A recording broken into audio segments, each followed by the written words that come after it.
Hello friends, আমি সুস্মিতা। আমার চ্যানেলে জানাই সবাইকে ওয়েলকাম। তোমরা কেমন আছো? আশা করি ভালো আছো। আমিও খুব ভালো আছি। চলো, এটা হচ্ছে 1 সেপ্টেম্বরের ভিডিও। আমার জন্মদিন ছিল সেদিন, মানে ইংরাজি 1 সেপ্টেম্বর, বাংলার হচ্ছে 17 তারিখ।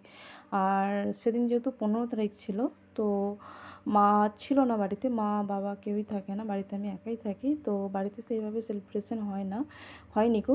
তো মা না থাকার কারণে আমার সেদিন একটু মনটা খারাপ ছিল। দিয়ে আমি, আমার বান্ধবী আর একটা দাদা, আমরা তিনজন মিলে বেরিয়ে পড়েছিলাম। তো রেডি টেডি হয়ে সর্বমঙ্গলা মন্দির পুজো দিতে। আর কি বলতো, এই ধার দিয়ে যাই প্রত্যেকবার, এতগুলো বছর মানে বর্ধমান যাতায়াত করছি, তো তোমার ভাবে যে যাব যাব সর্বমঙ্গলা মন্দির পুজো দিতে যাব, তো যাওয়া আর হয় না। আলটিমেট শেষ পর্যন্ত মানে বহুত দিনের আমার ইচ্ছে ছিল, আজ আমার জন্মদিনের দিন এই স্বপ্নটা আমার পূরণ হলো যে ওই মন্দিরে আমি পুজো দিতে যাবো। যাওয়ার হয় না, যাবো যাবো করে পাশ দিয়ে আসি, কিন্তু যাওয়ার আলটিমেট হয় না। দেখো, আর এই সর্বমঙ্গলা মন্দির ঠাকুরটা খুব জাগ্রত। আর ঠাকুরটা না খুব ছোট্ট ঠাকুর, মানে ফুলে চাপা ছিল, মুখটা শুধু দেখা যাচ্ছিলো। ঠাকুরটার ছবি তুলতে দেয়নি গো, মানে ক্যামেরা করতে দেয় না। তো এটা হচ্ছে বাইরের এরিয়াটা, খুব সুন্দর জায়গাটা। ওখানে ভোগ খায়, আমরা ভোগ খাইনি গো। আমাদেরকে জিজ্ঞাসা করছিলো তোমরা কি ভোগ খাবে? না না, ভোগ খাবো না আমরা। আমরা পুজো দিয়ে অলরেডি ওখান থেকে বেরিয়ে পড়েছি। ওখান থেকে চলে যাবো আমরা একটা পার্কে যাব, ওখানে সেলিব্রেশন আছে। ওখান থেকে তারপর আমরা ক্যান্টিনে খাওয়া দাওয়া করবো। দেখো, ওখান থেকে বেরিয়ে পড়েছি। আর অনেকটা জায়গা সর্বমঙ্গলা মন্দির, ওখানে কি বলতো বিয়ে বিয়ে বিয়ে দেওয়া হয়। তো ওখানে থেকে বেরিয়ে পড়েছি বাইকে করে। দেখো, পার্কে চলে এসেছি। আর এই কেকটা দেখতে ভালো হলেও, সুন্দর হলো কী হবে, মানে টেস্ট খুব একটা ভালো ছিল না। দেখো, আর এই দাদাটা মানে কি বলবো, এমনি মানুষ হিসেবে ভালো। তো এখানে আমরা কেক কাটছিলাম, আর আমার বান্ধবীটা ভিডিও করছিল। তো ও চট করে ক্যামেরায় আসতে চায় না, ও শুধু ভিডিও করে। আমি ঠিক আছে, তুই আমার ভিডিওটা করে দে।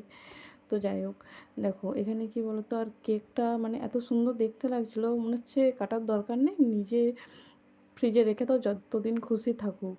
আর আমি দাদাটাকে একটু কেক খাইয়ে দিলাম আর একটু মাখিয়ে দিলাম। বলছে দাঁড়াও, তোমার হচ্ছে। আমি বলছি না না, মাখিও না, আমাকে গরম করছে খুব। আর দেখো, বান্ধবীটাকে বলছি খা রে, ও বলছে না না আমি খাবো না। ও না একদম মিষ্টি জিনিস একদমই পছন্দ করে না। সে কী বলো, তবু আমার রিকোয়েস্টে একটু খেলো। তো দেখো, ওখান থেকে মানে কি বলতো, আর ওখানে পার্কে মানে অনেক সব ছেলে কাপেলরা যাচ্ছে, দিয়ে বলছে দেখো দেখো। আমি বলছি তুমি দেখো গা, আমার দেখার দরকার নেই। আর আমার বান্ধবীটা দেখো ভিডিও করছিল, আর ওকেও বলছে, দাদাটা বলছে কেক খা রে, বলছে না না আমি খাবো না। দিয়ে দাদাটা আবার উঠে গেল, ওকে খাই দিচ্ছি, যাও উঠে খাই দাও। সেই ও একদমই মিষ্টি জানাচ্ছি, গালে মাখিও না, শুধু শুধু কেন খচাচ্ছ বেচারিকে। দেখো আমি এখানটা বসে আছে, আর ওরা কি বলবো, বলছে না না আমি খাবো না। আর ও দাদাটা ছাড়বে না। আর এটা হচ্ছে দেখো পার্কটা, মানে কত সুন্দর, এমনি খারাপ নয়, খুব ভালো নয়, খুব খারাপও নয়। বর্ধমান, এটা হচ্ছে কৃষ্ণসায়র পার্ক। দেখো, খারাপও নয়। আর এখানে গাছপালা ভর্তি পুরো।